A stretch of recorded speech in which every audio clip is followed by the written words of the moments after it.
Flutter app development. If this guide helpful, don't forget to like and subscribe. Start by opening your terminal and entering the command flutter doctor. This command ensures that Flutter and all required dependencies are correctly installed on your system, so you can continue without issues. Next, create a new project by typing flutter create 𝗕𝗂𝘀𝗀𝗀𝗃. Once the project has been created, type cd 𝗕𝗂𝘀𝗀𝗀𝗃 to move into the project directory.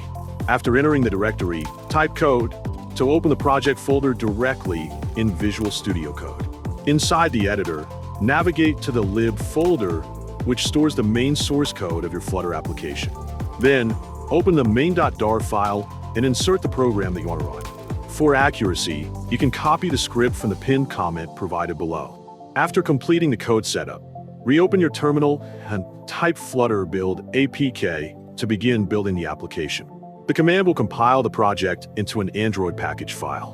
When the build process is complete, open the application folder inside your project directory to find the generated APK.